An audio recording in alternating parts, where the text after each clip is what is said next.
Hey guys, welcome to Morning Joe with me, Jim. And it's storm preparation week. But I don't want to talk about that because, if you own a home, you know what to do, batten down the hatches and all that stuff. If you don't, it's interesting. The one thing that stops closings when there's a hurricane on the way is not the lender, but the homeowner's insurance. A lot of times they won't bind a policy until after the storm goes away and they make sure the home is still there, that what they're going to insure is still standing.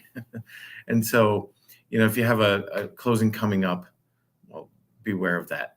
But what I want to talk about today is the down payment, right? I'm running into a lot of home buyers, would-be home buyers, want-to-be home buyers, first-time buyers especially, who, they think that they need a much, much larger down payment than they actually do. And let me share some stats with you real quick. I think this is interesting because it reflects the reality that I see every day as well.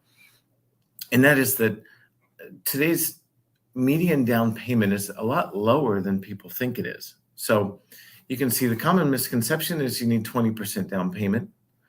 20% of the purchase price is a down payment, but that's the misconception, right? You can do that. And the reason people misconceive that, I think, is because when you do put 20% or more down, you don't have PMI, right? And so everyone's like, well, I don't want PMI and all this. And I get it. But do you want the house to be growing in value and you building equity over time and have a small PMI payment for a while? Or just wait to save that 20%? So first-time home buyers, the median down payment is 7% of the purchase price.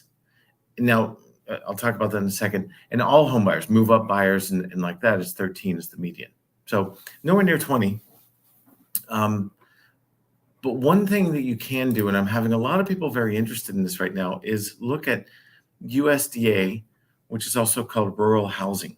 So rural housing is what it says it is. So I pulled up the map for rural housing, and you can see in this dark yellow area, well, first of all, rural housing, the property has to be considered rural to qualify. If it is, and your income is under the median limit, right, then you qualify for 0% down. So no down payment, just 100% financing. And the good thing about that is if you do the 100% financing with this rural housing loan, the PMI is there, but it's less than half the cost of FHA. So really, it's quite an affordable loan as well.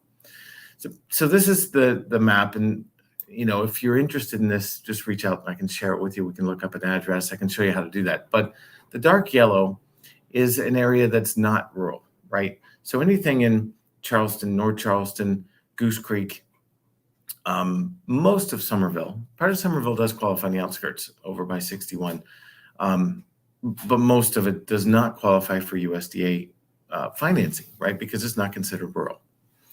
Anything in the lighter area, and especially this green too, is considered rural. So let's look. I looked up one address just to start the process.